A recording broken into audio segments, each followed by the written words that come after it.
So hello बच्चों, आज की क्लास में हम लोग क्लास 10 का एक इम्पोर्टेंट लेकिन छोटा सा पार्ट देखेंगे। ठीक है, इसके ऊपर कई बार क्वेश्चंस पूछ चुके हैं, जैसे शॉर्ट फॉर्म में भी और लॉन्ग फॉर्म में भी। जो केस बेस्ड क्वेश्चन होते हैं, इसका थोड़ा मोड़ा उसमें यूज़ हो जाता है।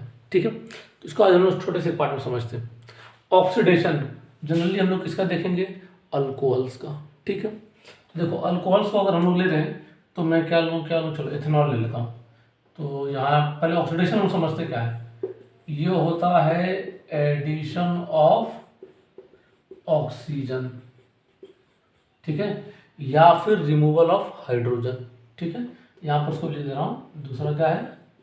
Removal of hydrogen. ठीक है, तो जनरली क्या है? एडिशन ऑफ ऑक्सीजन और रिमूवल ऑफ हाइड्रोजन। ये हमारा क्या होता है? ऑक्सीडेशन होता है। अब इसके अंदर देखो क्या है, सिंपल सी कहानी समझ लो। कहीं पर भी आपको पूछा कि एथेनॉल CH3CH2OH, ठीक है, इसका रिएक्शन हम लोग किसके साथ में कराएंगे? इसका हम लोग कराएंगे ऑक्सीडाइजिंग एजेंट। या जनरली आपको ना यहाँ पे प्लस करके ऐसे ऑक्सीडेशन रहेगा, ऐसे प्लस यहाँ ऐसे बना रहेगा और यहाँ पे एरो बना रहेगा। एरो के ऊपर क्या रहेगा? KMnO4 स्लैश KOH या फिर K2Cr2 H2SO4। ठीक है, KMnO4 KOH या फिर K2Cr2O7 H2SO4 ऐसे रहता है। तो देखो KMnO4 को हम लोग क्या पढ़ते हैं? पोटेशियम परमैंगनेट, और इसको हम लोग क्या पढ़ते हैं? Potassium dichromate. ये दोनों क्या है? ऑक्सीडाइजिंग एजेंट है। अब बोलेंगे सर एजेंट क्या होता है? देखो एजेंट का मतलब है जो दूसरों का काम करते हैं। जैसे होता है ना कि घर के एजेंट है, प्लॉट के एजेंट है, जो दूसरों के लिए काम कराते हैं। ठीक है, तो क्या होता है कि यहाँ पर अगर मैंने लिया है और KMnO4 K2Cr2O7 या फिर और होता है Na2Cr2O7, लेकिन क्लास 10th में इतना ही दिया है। ठीक है, तो चलो हम लोग इतने दो को लेके चलते हैं। तो क्या करेंगे? तो एक सिंपल सा है, इसको क्या करेंगे आप लोग? कहीं पर भी कितने पूछा है आपको, अगर दे दिया KMnO4 K2Cr2O7, तो क्या करो कि पहले कार्बन काउंट करो। कार्बन कितने? 1 2, तो ऐसे ड्रॉ कर लो, 1 और ये 2 हो गया ड्रॉ। अब क्या करेंगे इसको कि आप लोग जो है ना, देखो क्या होता है कि अगर ऑक्सीडेशन हो रहा है, तो यहाँ दिखा रहा हूँ मैं, अगर अल्कोहल लिए हैं तो ये क्या करता है कि सेम नंबर ऑफ कार्बन का अल्डिहाइड बनाता है, और यहाँ पर मान लो अल्डिहाइड बनेगा और होते हुए जाके किस पे रुकता है? ये एसिड पे जाके रुकता है, और वो भी कौन सा है? Same number of carbon acid. ठीक है, तो ये क्या हो जाएगा? देखो लास्ट प्रोडक्ट आपको यहाँ पे जाना है, ये स्ट्रॉन्ग ऑक्सीडाइजिंग एजेंट है। ठीक है, तो क्या करो? सिंपल सा, दो कार्बन बना ले। देखो अब अल्कोहल है, ये प्राइमरी होना चाहिए। प्राइमरी का मतलब क्या होता है कि जिस कार्बन से OH जुड़ा है उससे डायरेक्टली सिर्फ एक ही कार्बन जुड़ा रहेगा। ठीक है, तो ये प्राइमरी अल्कोहल रहेगा, तो सेम नंबर ऑफ कार्बन का अल्डिहाइड से होते हुए सेम नंबर ऑफ कार्बन के एसिड तक। ये मेन आपको कहाँ है? एसिड पे पहुंचना है। ठीक है, तो यहाँ क्या करेंगे? कार्बन और कार्बन, तो आप लोग एसिड मतलब क्या है? कार्बोनिल OH हो गया, बना लिए। अब क्या करो? कार्बन की वैलेंसी मेंटेन कर दो। तो ये कार्बन का तो 1 2 3 4 है, इस कार्बन का अराउंड सिर्फ एक है, तो एक है, तो क्या करेंगे यहाँ पे? CH3। तो क्या हमारा बन गया मेरा एसिटिक एसिड।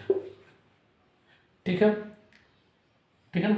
अब देखो, अब इसको हम लोग क्या करेंगे ना कि कई बार केस बेस में पूछ देता है कि कंपाउंड हैविंग फॉर्मूला दिस मतलब क्या हो? C2H6O। ठीक है, and reacts with KMnO4 KOH और K2Cr2O7 H2SO4 gives out having formula C2H4O2। So what is A and what is B? ठीक है, तो ऐसे क्वेश्चन बना सकते हैं इसमें। अब एक और देखो दिखाता, फिर क्वेश्चन क्या पूछ देगा इसमें कि नेम केमिकल टेस्ट। इसको मैं इरेज कर दे रहा हूँ, फिर आप लोगों को दिखाता हूँ। ये आजकल का थोड़ा सा ट्रेंडिंग क्वेश्चन है, जैसे ट्रेंडिंग वीडियोस होते हैं, तो वैसे क्या होता है? ये ट्रेंडिंग क्वेश्चंस।